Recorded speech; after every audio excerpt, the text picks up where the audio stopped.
Warning. Our YouTube channel and its videos may contain scenes, language, and content that may not be appropriate for all audiences. These videos include surveillance footage, undercover pursuit of suspects, actual police and rescue operations, and fearless confrontations. If you do not approve of the content, please do not watch our videos. If you wish to continue, we strongly advise that you proceed with caution. Viewers' discretion is advised.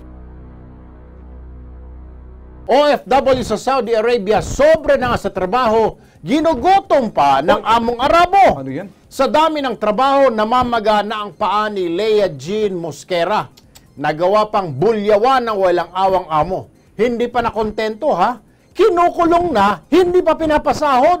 Ano yan? Anyway, kasama po natin sa studio ngayon si Jenny Lynn Tigalina, kapatid ng OFW na si Leah Jean Mosquera. Magandang hapon sa iyo, Jenny Lynn.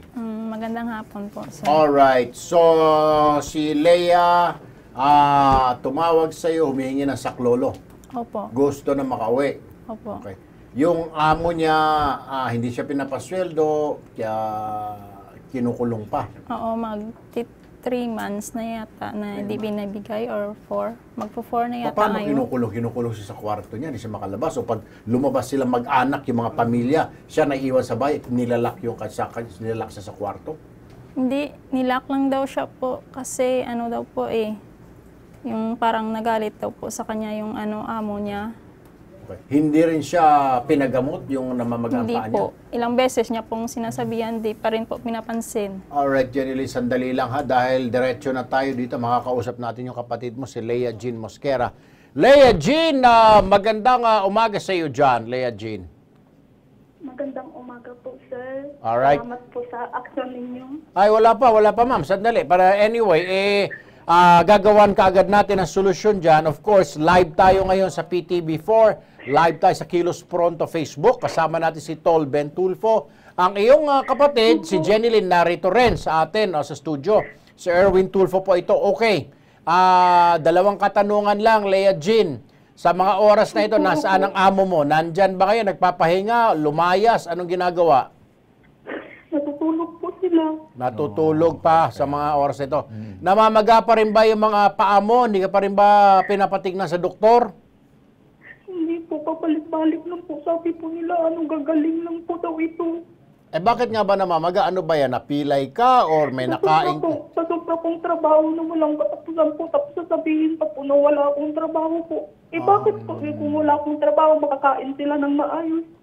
Malinis yung bahay nila. Wala pa yung trabaho yung katulong. Ikaw ay all around, ganun ba? Opo, all around po. Tapos yung amo ko po kasi lalaki, may anak sa unang asawa po. Araw-araw rin po dito, kaya dagdag pa rin po sa trabaho po. Ang dami pong anak at saka mga apo po. Diyos ko po. Abay, hindi domestic help lang kailangan yan kabayo at saka kalabaw. Naku, si Mario. Kaya nga po, sabihin po niyan, ngayon po na Ramadan po, pag magkatapos po kami ng kain is 3 a.m. or 4 a.m. po. Tapos kailangan ko po magising ng 8 a.m. po. Sabi ko, tao ba to? Sabi ko, wala silang awa sa ba? Sabi ko, hindi man lang nila ako binigyan ng na makapahinga. All around po, magluluto pa po ako. Tapos linis ng bahay. Maglinis ng bahay, maglaba. Lahat. Opo, lahat po yan. Kulang na lang ako, pati asawa niya, alagaan ko pa Diyos ko po naman. At kinulong ka pa raw. Opo, kinulong na po ako kasi nagsabi na po ako sa kanya, pag ganyan lang din yung parati niyo akong pagbintangan. Pinagbintangan po kasi ako na sinaktan ko daw po yung anak niya po. Kahit hindi naman po, kasi po ganito po yun. Nagluluto po kasi ako, tapos lumapit, tinawag ako ng amo ko pong babae. Sabi doon niya, hulihin ko daw yung hibon sa rooftop po. Napaisip po ako, sabi ko. Teka muna, Leah Jean. Bakit naman ikaw ba ay hunter? Ha? Ikaw ba ay Yan po yung iniisip ko po naghahunting, pati ibon. Anong klase ibon? Agila ba yan? Ano ba yan? Uwak? Ewan po, yung maliliit po. Kasi sabi po niya, hindi naman po yan makakatakbo kasi maliliit pa lang. Sabi ko, alin yan? Sabi ko, may trabaho ako. Sabi ko, nagluluto ako kasi malapit na yung kainan ninyo. Sabi ko, malapit na yung hagdan. Mary Tapos Jean. po yun po. Leah Jean. Nagalit po siya. O, sige, Tolben. Ay, alam mo, siguro naawa ko sa iyo, pero sa awa ko may halong galit. Pagdasal mo, wag na magising yung mag-asawa na yan. Ay, mabuti pa. Dire-diretso na. Ay, mas maganda. Mariosep, Oo. nakakaawa. Anyway, Lea Jean, sandali lang. Abay, alam mo, Tolben, tinatawagan natin yung ahensya na may hawak kay Lea Jean, ang LAQ, Recruitment Agency. Pero, nagsara na raw ito ayon sa records ng POEA. Naku, kawawa So, nag-LQ na ang mga hinayupak na ito. Nawawala. But anyway, sinubukang tawagan ng OWA pero hindi pa sumasagot. I-endorse na lang natin, Tolben, dahil ngayon ay holiday. Pero, Lea Jean, ganito ha, pangako namin sa'yo, within the week, may kukontak sa'yo ng tiga OWA, yung OWA welfare officer mismo dyan sa, kung sa ikay na sa Saudi, tatawag sa'yo dyan para alamin at ikay kukunin dyan sa amo mo. Okay? Kantayin mo yung tawag. Sir, tumawag po ako sa OWA dito sa Saudi po. Pinagpasapasahan po nila ako kasi sabi po nila, Hindi, iba yun. Ngayon, nakarating na dito sa Kilos Pronto. Paglalaman nilang nagsumbong ka din sa Kilos Pronto, kikilos na huyan. Dahil kausap na mismo namin dito, yung hepe nila, maging si Secretary Bebot Bello na under ang OWA sa kanya, alam nila na pwede silang matanggal sa trabaho. Okay? Just give us hanggang Friday, hanggang Biyernes, okay? Gagawa natin ang paraan yan.